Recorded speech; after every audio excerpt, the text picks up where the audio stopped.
2 years ago, the Amazon was aflame, ravaged by arsonists and loggers. Brazilian President Jair Bolsonaro went to war. Autorizarei operação de garantia da lei e da ordem, uma verdadeira GLO ambiental. O emprego extensivo de pessoal e equipamentos das Forças Armadas. The effort in August 2019 launched an unprecedented and costly military deployment, mobilizing roughly 3,800 soldiers, 110 vehicles and 12 aircraft. Patrulhamentos terrestres e aéreos serão intensificados, conscientização e palestras nas escolas. Bolsonaro called it Operation Green Brazil. The mission, to save a jungle larger than Western Europe that scientists consider a crucial buffer against climate change. But after 19 fruitless months, the military has failed to safeguard the Amazon. Government data shows deforestation last year surged to a 12-year high. Areas equal to 7 times the size of London were destroyed. Here's a look at what went wrong.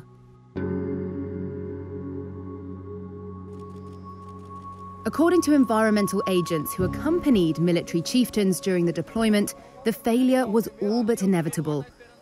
Their reports portray a military both ill-prepared and reluctant, with neither the tools, mentality or structure to target and pursue those responsible for the destruction.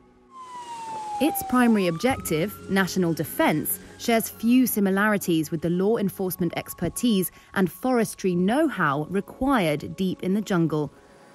They say the mobilization of soldiers slowed operations. Instead of rapid raids, outings with the military required big convoys of slow, heavy vehicles. Environmental agents say they've been flabbergasted by military decisions. Last year, for example, troops set up field operations in the Mato Grosso state, but the most intense clearing at the time was 275 kilometers northwest, agents told Reuters. By the time the troops moved closer, areas nearly twice the size of Washington, D.C. had been cleared, according to satellite data. Officers also nixed many of the ideas and tactics usually employed to stop deforestation, like the destruction of logging equipment.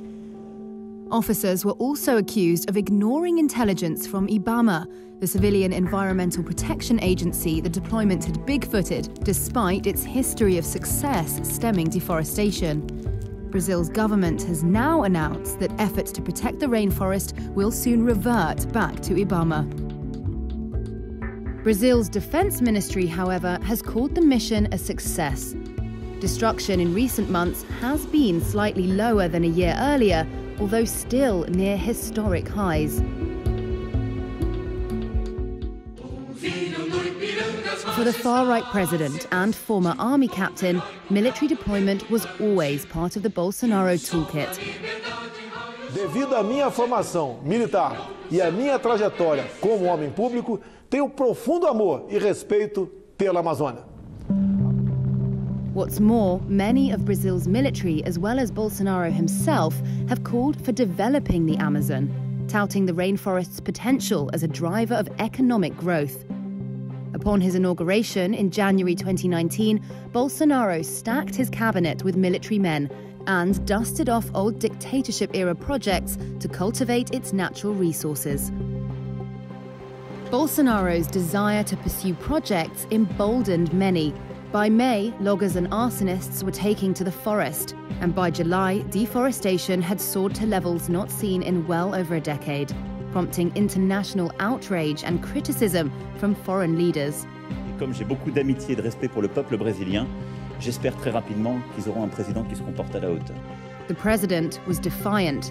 On the same day that he launched Operation Green Brazil, he tweeted, "The fire that burns most is our sovereignty," warning foreigners to butt out of Brazil's business.